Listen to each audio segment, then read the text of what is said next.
새벽 2시 어두운 방 안에서 휴대전화 화면만이 창백한 빛을 내뿜고 있습니다.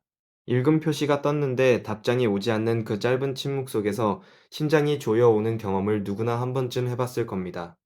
그러다 갑자기 진동이 울리면 온몸에 전류가 흐르듯 심장이 터질 것 같은 환희가 밀려옵니다. 그런데 이 감정의 정체를 정확히 아는 사람은 거의 없습니다. 대부분 이걸 사랑이라고 착각합니다. 하지만 이건 사랑이 아니라 뇌가 조종당하고 있다는 신호입니다. 누군가가 의도적으로 연락을 끊었다가 다시 이어붙이는 그 패턴 속에서 우리의 뇌는 스스로 무너져 내리고 있습니다. 이 메커니즘의 실체를 알게 되면 등골이 서늘해집니다.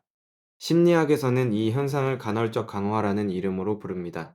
보상이 일정한 간격으로 주어지는 것이 아니라 예측할 수 없는 타이밍에 불규칙하게 던져질 때 뇌는 정상적인 보상보다 수배나 강렬하게 반응합니다. 오늘 이 영상에서는 밀당이라는 연애 전략이 왜 그토록 강력하게 작동하는지, 그리고 그 끝이 왜 반드시 파국으로 치닫는지를 뇌과학과 행동심리학의 관점에서 낭낭히 파헤칩니다. 밀당에 빠져본 적이 있는 사람이라면 이 영상이 끝날 때쯤 자신의 연애 패턴을 완전히 다른 눈으로 바라보게 될 겁니다.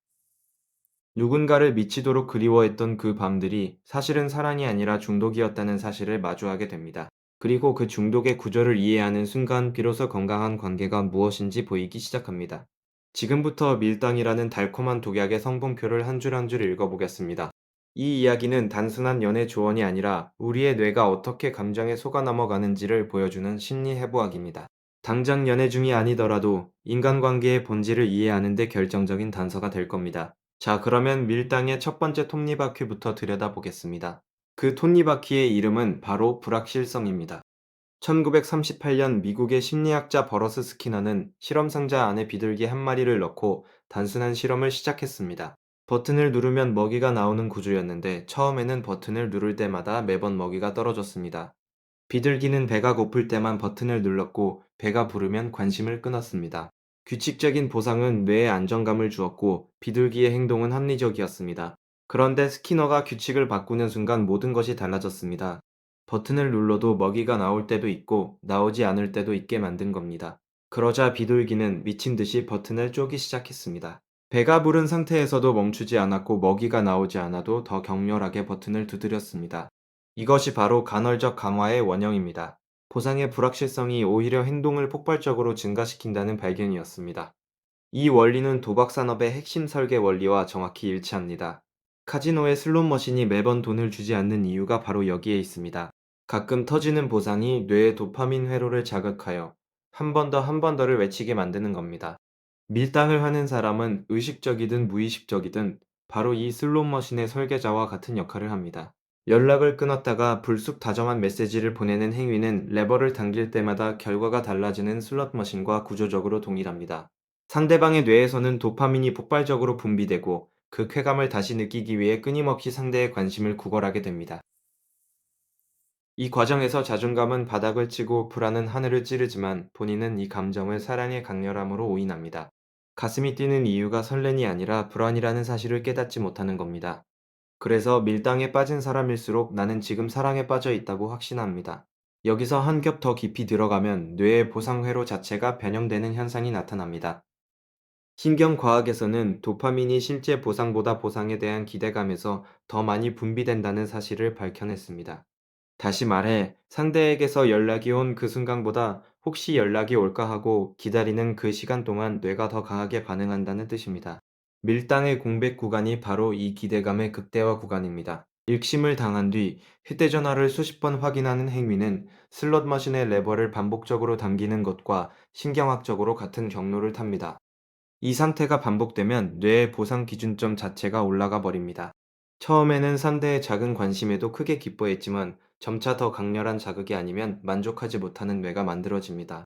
이것은 약물 중독에서 나타나는 내성 현상과 동일한 메커니즘입니다. 처음에는 소량으로도 충분했던 쾌감이 점점 더 큰 자극을 요구하게 되는 것처럼 밀당이 길들여진 뇌도 점점 더 극적인 감정의 진폭을 요구합니다. 그래서 밀당 관계에서는 시간이 갈수록 싸움이 격해지고 화해가 더 극적이 되며 감정의 롤러코스터가 멈추지 않습니다. 이 과정에서 뇌의 전두엽 기능이 약화됩니다. 전두엽은 충동을 억제하고 합리적인 판단을 내리는 영역인데 반복적인 감정 폭풍에 노출되면 마치 근육이 지치듯 기능이 떨어집니다. 그 결과 분명히 이 관계가 나를 망가뜨리고 있다는 것을 알면서도 떠나지 못하는 상태에 빠집니다. 주변에서 아무리 그 사람은 너한테 안 좋다고 말해도 귀에 들어오지 않습니다. 뇌의 판단 기능이 이미 감정 중독에 의해 점령당했기 때문입니다. 이것이 밀당의 두 번째 톱니바퀴인 판단력 마비입니다. 불확실성이 도파민을 폭발시키고 도파민 폭발이 판단력을 마비시키며 마비된 판단력이 다시 불확실한 관계에 머물게 만드는 악순환의 고리가 완성됩니다. 이 고리 안에 갇힌 사람은 스스로 빠져나올 수 없습니다. 외부의 개입이나 충격적인 각성 없이는 이 순환이 끊어지지 않습니다.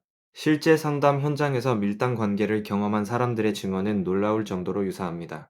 그 사람이 연락을 안 하면 숨을 쉴 수가 없었고, 연락이 오면 세상을 다 가진 것 같았다는 표현이 반복적으로 등장합니다. 어떤 내담자는 상대가 일십을 할 때마다 자신의 가치가 0으로 떨어지는 느낌이었다고 말했습니다. 이 감정의 진폭이 극단적일수록 당사자는 이것이 운명적인 사랑이라고 더 강하게 확신합니다. 평범하게 매일 연락하고 꾸준히 만나주는 사람에게는 아무런 감정이 느껴지지 않는다고 호소합니다. 안정적인 상대를 만나면 심장이 뛰지 않고 지루하다는 이유로 관계를 끊어버립니다. 그리고 다시 자신을 불안하게 만드는 상대에게 돌아갑니다. 이 패턴은 한 번의 연애로 끝나지 않고 다음 연애에서도 그 다음 연애에서도 반복됩니다. 뇌가 이미 불안정한 자극을 사랑으로 인식하도록 재배선되었기 때문입니다. 심리학에서는 이것을 불안형 애착 패턴의 강화라고 설명합니다. 어린 시절 양육자의 반응이 불규칙했던 사람일수록 성인이 되어서도 불규칙한 반응을 보이는 상대에게 끌리는 경향이 강합니다. 밀당은 이 무의식적 패턴을 정확히 자극하는 방아쇠입니다. 결국 밀당에 빠지는 것은 단순히 한 사람을 좋아하는 것이 아니라 자기 안에 있던 오래된 상처가 재활성화되는 과정입니다.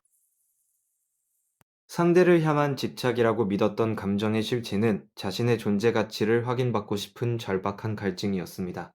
그 갈증을 상대가 채워줄 때의 안도감이 사랑으로 느껴졌을 뿐입니다. 밀당을 의도적으로 구사하는 사람은 이 약점을 정확히 파고듭니다. 상대의 자존감이 낮을수록 밀당의 효과가 극대화된다는 사실을 본능적으로 혹은 계산적으로 알고 있습니다. 그래서 밀당은 대등한 관계의 전략이 아니라 상대를 지배하기 위한 심리적 폭력의 도구입니다. 연애 기술이라는 포장지를 벗기면 그 안에는 상대의 감정을 인질로 잡는 조종의 본질이 드러납니다. 그렇다면 이 위험한 순환에서 벗어나는 방법은 무엇입니까? 첫 번째 단계는 인식입니다. 지금 내가 느끼는 이 강렬한 감정이 사랑인지 중독인지를 구분하는 눈을 갖는 것이 출발점입니다. 한 가지 간단한 기준이 있습니다. 이 관계가 나를 더 나은 사람으로 만들고 있는가 아니면 더 불안한 사람으로 만들고 있는가를 스스로에게 물어보는 겁니다. 진짜 사랑은 안정감 위에 세워지고 중독은 불안감 위에 세워집니다. 두 번째 단계는 의도적인 거리두기입니다. 밀당 상대에게서 연락이 왔을 때 즉시 반응하지 않는 연습이 필요합니다. 이것은 상대에게 밀당을 되갚으라는 의미가 아니라 자신의 뇌가 보내는 충동적 신호에 자동으로 반응하지 않는 훈련입니다. 약물 중독 치료에서 자극과 반응 사이의 간격을 만드는 것과 같은 원리입니다. 세 번째 단계는 자신의 애착 패턴을 직면하는 겁니다. 왜 안정적인 사람이 지루하게 느껴지는지, 왜 나를 불안하게 만드는 사람에게만 끌리는지를 깊이 들여다봐야 합니다. 이 과정은 혼자서도 가능하지만 전문 상담의 도움을 받으면 훨씬 효과적입니다. 밀당이 통하는 이유는 우리의 뇌가 불확실성에 중독되도록 설계되어 있기 때문입니다. 하지만 뇌의 설계를 이해하면 그 설계에 휘둘리지 않을 수 있습니다. 가슴이 뛰는 감정을 무조건 사랑이라고 믿던 시절에서 벗어나 그 떨림이 설렘인지 불안인지를 구분하는 사람이 되어야 합니다. 진짜 사랑은 폭죽처럼 터지는 것이 아니라 모닥불처럼 오래도록 따뜻하게 타오르는 겁니다. 밀당에 한번 길들여진 뇌는 안정적인 사람이 주는 모닥불 같은 온기를 지루함으로 오해하게 만듭니다. 그것이 밀당의 진짜 위험입니다.